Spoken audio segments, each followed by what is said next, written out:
विद्यानंद सागर।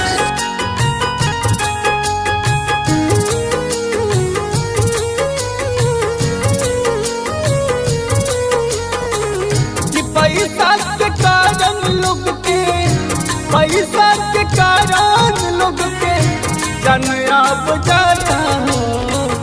केहू के गरीब ना बनैहा विधाता हो।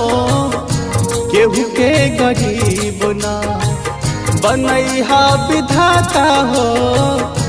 केहू के गरीब ना सुखवा के जीवन भरना सुखवा के जीवन भरना झूले लखाता हो।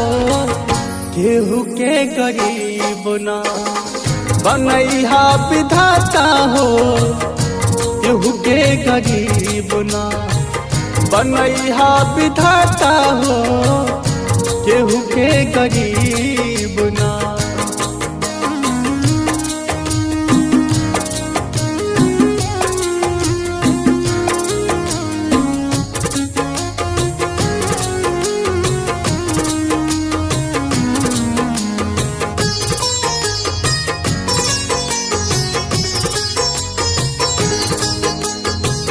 ना तन पे कपड़ा सही न पेट में भोजनावा ना पूजा होला गहरी के आजमानवा। हाँ ना तन पे कपड़ा सही न पेट में भोजनावा ना पूजा होला गहरी के आजमानवा। कौन आजमानवा ए दुनिया के मालिक ए दुनिया के मालिक तोहरा कुछो ना बुझाता हो। केहू के गरीब ना बनैहा विधाता हो। केहू के गरीब ना बनैहा विधाता हो।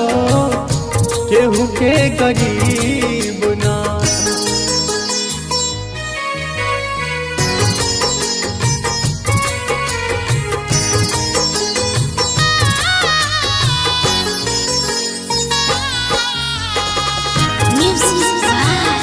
विद्यानंद सागर।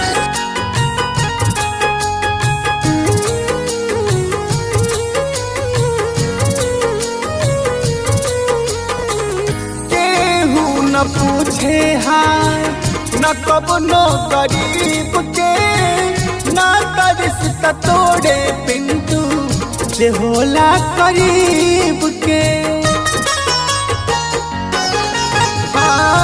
केहू न पूछे हाय न कबनो गरीब के ना रिश्ता तोड़े पिंटू जे होला करीब के।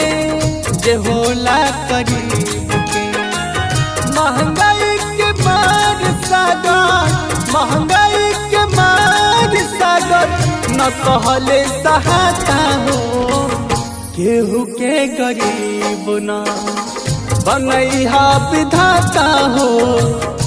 केहू के गरीब ना बनैहा विधाता हो।